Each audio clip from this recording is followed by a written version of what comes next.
This is Southern Cross News with Joe Palmer. Good evening, everyone. With just over 1 month to go before the state budget is handed down, Southern Cross News can tonight reveal the government is $100 million better off than it previously thought. The Treasurer says because of our growing economy, state revenue is also booming. Another windfall coming just in time for the state budget. In regards to state-owned source revenues, we expect to be around $100 million better off than what we were originally forecasting. The Treasurer says our booming property market is helping lift state revenue. But despite the boost and the budget being in the black, Peter Gutwin says money won't just be dished out come budget day. It'll be responsible, it'll be disciplined, it certainly won't be splashing cash that we don't have. And importantly, what we'll be doing is focusing on health, education and jobs. Economist Saul Estlake agrees the government has to be careful with what it spends. This latest news does give the government room to undertake a limited amount of pre-election sweetener spending, but in doing that, the government needs to be mindful that revenue gains can prove very transitory. The Treasurer tight-lipped on exactly where funds will go, but one focus will be boosting apprenticeship and traineeship numbers. Obviously, we need to continue to invest in our hospitals and our schools, but look, you'll have to wait till budget night for the full detail on it. Labor says the government shouldn't be waiting for the budget to respond to the state's hospital crisis. The budget will be handed down on May 25. Monika Dadson at Southern Cross News. The opposition didn't hold back from tackling the government on the state's health system today, raising more concerns of bed shortages. Rebecca White questioning the Premier over a coroner's report that states a patient's death may have been prevented had there been a bed available at the Royal Hobart. The opposition leader citing a coroner's report of a patient who fronted the Royal suffering mental health issues last year and who was at risk of suicide. No beds were available in the mental health ward at the time, so the patient spent the night in emergency. The next day he went home to collect clothes, but instead took his own life. What action has been taken by your government to ensure that there are adequate beds to treat mental health patients in wards at the hospital instead of in the emergency department? The coroner's report states that if beds were available in the mental health ward, he would have been admitted and probably would not have taken his own life, and that emergency isn't the place for mental health patients. The government saying it recognises there are issues in the system, reiterating that beds are being opened statewide. We've acknowledged pressures at the Royal Hobart Hospital, and we are acting with new beds fully funded and staffed to be opened before winter, and this is part of the new 50 permanent beds announced by the Minister last month. Meanwhile, Shane Broad is finding his feet, asking his first question in Parliament today, raising concerns that a new ship used for transporting goods to King Island could leave residents high and dry, and that food might not get to them in time for the Easter weekend.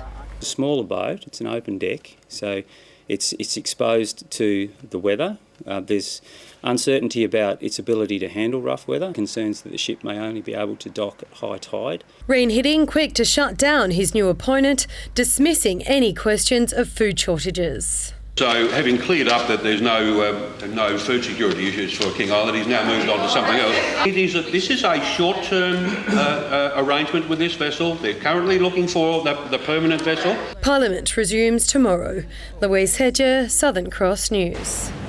A new initiative is aiming to spark job creation across the state in the form of apprenticeships and traineeships. 5 new business support providers will be available across Tasmania to provide small business owners with advice on recruitment. Well, for this particular program, we're hoping that with more than 300 businesses to be engaged through it, that we'll see more than 300 apprentices and traineeships created. Now, the great thing about this announcement today is a streamlining of that to make it easier for businesses. Firstly, for them to know where to go, and secondly, to have really good advice going direct to businesses to help them to take on apprentices and trainees. It's hoped the support services will provide new career pathways to young Tasmanians. A 38-year-old police officer from the state's northwest has fronted court after allegedly assaulting a member of the public during an incident last year. Benjamin John Rainbird pleaded not guilty to the charge in the Burnie Magistrates Court today. The proceedings are a result of an internal investigation by Tasmania Police following a complaint. He has been bailed to reappear at a later date. The Australian Red Cross is calling for an additional 200 Tasmanians to donate blood ahead of the Easter long weekend.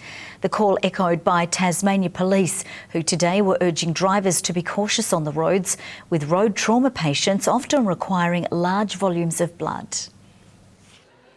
As Easter approaches, the Red Cross is joining forces with Tasmania Police and our emergency services ahead of one of the busiest times of year. All organisations warning the long weekend is a major threat to critical blood supply. The Red Cross are calling on Tasmanians to roll up their sleeves and donate. The reality is that a lot of people take a break, of course, during Easter and the following week.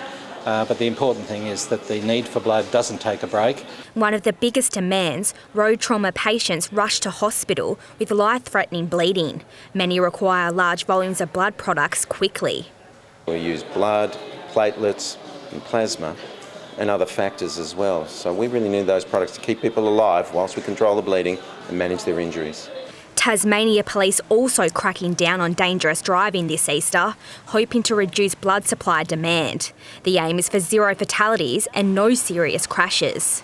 By driving carefully on the road, that blood can go to other things like cancer patients and those in hospital that need that life-saving blood. We shouldn't forget the large number of patients in hospital, particularly cancer patients, who have a constant need for blood every day. Red Cross says regular donations are vital as platelets only last 5 days. Talia Higgins, Southern Cross News. A unique style of public artwork made famous in an outback town could soon be incorporated in Tasmania. The artist behind the works says the state's industrial history and natural landmarks make it a perfect fit for the style. The ocean view might not be real, but this artist's vision for Launceston certainly is. He says open artworks celebrating the city's history could readily be introduced to the local scene. I think it just enriches a city. It gives it more levels. Domain's vision stems from his highly acclaimed work in the isolated mining town of Broken Hill. There you'll find carvings made from the surrounding red gum or a tribute to radio broadcasting across the outback's arid plains. Domain says Launceston's railway origins, hydro schemes and environment could be creatively conveyed. You can utilise things like with the railway sleepers. That could be utilised. You can look at the stone here, what's quarried. You can do something with that. The local mayor agrees Launceston is on the verge of a public art revolution. He points to these street styles taking off around town. Opportunities for new ideas are opening up under the City Heart project. We'd love to hear from you and to see if there's a way that can be done, because we're open to that. We've got to find the right place, and if it's on a council building, that's easy. The public art movement has grown rapidly over the past decade, giving cities and towns their own special character. Very keen and willing to work with people who want to come up with ideas of how to do it. Tom Johnson, Southern Cross News. She was a star of Tasmania's theatre scene back in the 1940s. Now, renovations have officially begun to bring Launceston's Star Theatre back to life. The old gem will open for a sneak peek this weekend before her transformation really begins. Out with the old and soon it will be in with the new. The dream for the Star Theatre for us is bringing state-of-the-art suburban cinema back to Launceston, showing a range of new and old films. Ben Davis and two friends bought the old Star Theatre in 2015. It's been 50 years since it was used as a cinema, but slowly it's coming back to life. The mezzanine floor, put in after the theatre ceased operation in the late 60s, has this week been taken out, and soon this back wall will also be demolished.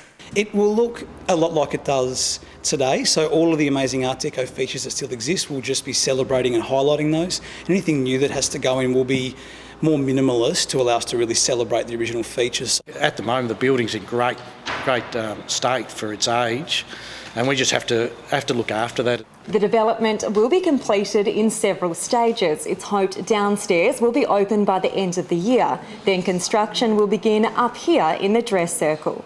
The developers also hope the space will be used for live events and functions. There's also a long-term plan to develop a microbrewery on site. It's just good for Launceston to have something different. The Star Theatre will host a pre-renovation Easter festival this weekend, so people can experience the cinema before the transformation really begins. Monika Dadson at Southern Cross News. An international organisation aiming to help Tasmanian women succeed in the workforce has been officially launched today. Dress for Success will provide complete outfits for participants for their first day on the job and interviews. It's catering to all ages, targeting those from disadvantaged backgrounds. So it's about building the confidence within to get through that first step at interview and hopefully securing the employment for the individual, and then we provide ongoing mentoring and professional development support to that woman. The program operates in more than 120 countries across the globe. The local branch set to commence in September. The chef behind one of the world's most sustainable restaurants has shared his skills with Tasmanian students. Denmark's Christian Puglisi showing the apprentices how to maximise the flavour and presentation of organic ingredients at the session today. Despite being one of Europe's most acclaimed chefs, Puglisi rejects formal dining styles in favour of a more relaxed, personalised approach. I'm not here to judge and to tell people what is the right way to do. I just know what I feel is good, and if we can help in inspiring people with that, I think it would be amazing. Apprentices will deliver a 10-course degustation for the public alongside the chef tomorrow night. Now let's take a look at the day's business and finance news with thanks to Tasplan, your local super fund. The share market remains at a 2-year high after gaining ground for a third straight day thanks to strength in the financial and resources sectors. The ASX 200 index has risen by 16.4 points. Short time ago, the Australian dollar was trading at 75.05 US cents and 107.95 euro cents. Tasmania could be a step closer to having its own AFL women's team following a commission meeting to be held later this month. On the agenda, league expansion. Today, AFL Tasmania reiterating its desire for a Tasmanian-based side. Our own men's side has been a long-held dream, but a women's AFL team is looking more likely, and it could come as soon as 2019. There's a commission meeting on the 21st of this month that will confirm when and how many teams expand, but we're committed to making sure Tasmania is part of that expansion. That number likely to be 4, a Tasmanian team a big chance. It'd be a North Melbourne or Hawthorn affiliated side, but would be Tasmanian-based. So our push is to make Tasmania the centre of gravity for whatever licence is issued, no question about that. With games to be played at venues such as the Twin Ovals, but at both ends of the state. So Blunston will be difficult just because of when the games are played, fixturing-wise, and how that works in with cricket. So venues, but I think we should take this game to the state. So where it plays, we'd be spreading games. And while it would have a strong North or Hawthorn influence, the team would contain significant Tasmanian flavour, from its name all the way down to its look. You'd have to think the Tasmanian map has such strong linkage and heritage, and people are really emotionally connected with it, that in some way, shape or fashion it'd feature. North Melbourne was contacted but were unable to comment at this time. Meanwhile, the Premier's feud with Gold Coast Suns chairman Tony Cochrane found its way into state parliament today. Will Hodgman referencing Cochrane's interest in Tasmania's unemployment rate. The only other interest we've had, of course, in the state of our economy is from the chairman of the Gold Coast Suns, Madam Speaker. Even he's more interested than the opposition parties.